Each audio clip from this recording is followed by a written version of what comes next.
சென்னையில் முன்னாள் முதல்வர் ஜானகி ராமச்சந்திரன் அவர்களின் நூற்றாண்டு விழா நடந்தது. எடப்பாடி பழனிசாமி அதில் கலந்து கொண்டு பேசினார். ஜானகி அம்மையாருக்கு இப்படி ஒரு விழா எடுக்கிறது வரவேற்கத்தக்கது தான், எல்லாரும் பாராட்டணும் அப்படின்னு எல்லாரும் பாராட்டிட்டு இருக்கிறாங்க. இதை நீங்கள் எப்படி பார்க்குறீங்க? நேற்று ஒரு பாட்டு பாடு, நீங்க கேட்கலையா? ஆஹா வந்துடுச்சு ஆசையில் ஓடி வந்தேன், ஜானகி அம்மா நினைப்பு வந்துடுச்சு ஆசையில் ஓடி வந்தேன். அதான் பாட்டு. நேத்திய நேத்திய பாட்டு என்னன்னு கேட்டா, திடீர்னு இல்லை சார், முன்னாள் முதல்வர் ஜானகி அம்மாருடைய ஞாபகம் வந்துடுச்சு எடப்பாடி பழனிசாமிக்கு. சொல்லுங்க பார்ப்போம்.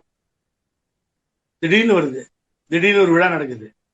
ஆடல் பாடல் களியாட்டம் கூத்தாட்டம் எதோ ஆட்டங்கள்லாம் நடக்குது, டான்ஸ் போடுறாங்க, அப்புறம் இன்னும் பண்றாங்க. ஒன்றும் புரியல எனக்கு. அவங்க குடும்பத்தாரெல்லாம் கூட்டி வச்சு ஒரு போட்டோ எடுத்துக்கிறாராம். இவருக்கு ஜானகி அம்மையாருக்கு என்ன சம்பந்தம்? இல்ல, ஜானகி அம்மையார் யாரு நீங்க சொல்லுங்க, தெரிஞ்சுக்கிறேன். நடத்தி கழிச்சுட்டாங்க அவங்க.